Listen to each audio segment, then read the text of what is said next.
வணக்கம். Science research சேனலுக்கு உங்களை அன்புடன் வரவேற்கிறேன்.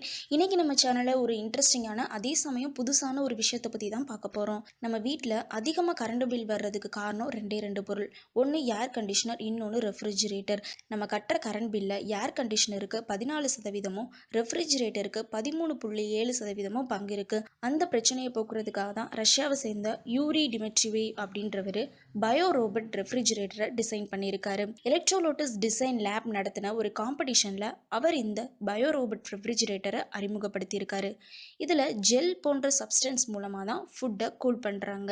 மற்ற ரெஃப்ரிஜிரேட்டரை கம்பேர் பண்ணுறப்போ இந்த ஃப்ரிட்ஜில் எந்த மோட்டாரோ அல்லது எந்த விதமான டெக்னாலஜியோ சுத்தமாக கிடையாது.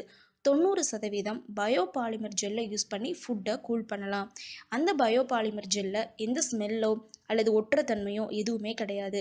இப்போ உங்களுக்கு ஒரு கொஸ்டின் வரலாம், எந்த மோட்டாருமே இல்லாமல் எந்த டெக்னாலஜியுமே இல்லாமல் எப்படி அந்த ஃபுட்டு கூல் ஆகும் அப்படின்றது தானே. அதுக்கான பதிலை நானே சொல்கிறேன். இதில் பயோ ரோபோட்ஸை யூஸ் பண்ணி தான் ஃபுட்டை கூல் பண்ணுறாங்க. அதாவது லூமின்சன்ஸ் டெக்னாலஜி மூலமாக லைட்டை ப்ரொடியூஸ் பண்ணுறாங்க. அந்த லைட் ஃபுட்டை கோல்ட் டெம்பரேச்சரில் வச்சுருக்க உதவுது. இந்த ஃப்ரிட்ஜை நீங்கள் ஹாரிசாண்டலாவோ வெர்டிகலாவோ அல்லது சீலிங் மேலேயோ உங்களுக்கு எப்படி தேவைப்படுதோ அந்த மாதிரி நீங்கள் ப்ளேஸ் பண்ணிக்கலாம். ஈஸியாக சொல்லணும் அப்படின்னா, நம்ம ஒரு ஃபோனில் சிம் கார்டை போட்டுட்டு எப்படி நமக்கு தேவையில்லாதப்ப அந்த சிம் கார்டை வெளியில் எடுக்கிறோமோ அதே மாதிரி தான் நீங்கள் ஜஸ்ட் ஃபுட்டை உள்ளே வச்சா போதும், ஃபுட்டு அதுவாகவே கூல் ஆகும்.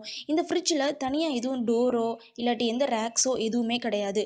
இது ஒரு ஓப்பன் ஃப்ரிட்ஜ். நம்ம ஈஸியாக இதை யூஸ் பண்ணலாம். இதன் மூலமாக 8% மின்சாரத்தை குறைக்க முடியும். ஃப்யூச்சரில் இது ஒரு நல்ல டெக்னாலஜியாக இருக்கும் அப்படின்னு அறிஞர்கள் சொல்கிறாங்க. ஏன்னா நேயர்களே, இன்னைக்கு நம்ம சேனலில் பயோ ரோபோட் ரெஃப்ரிஜிரேட்டர் பற்றி தெரிஞ்சுக்கிட்டீங்களா?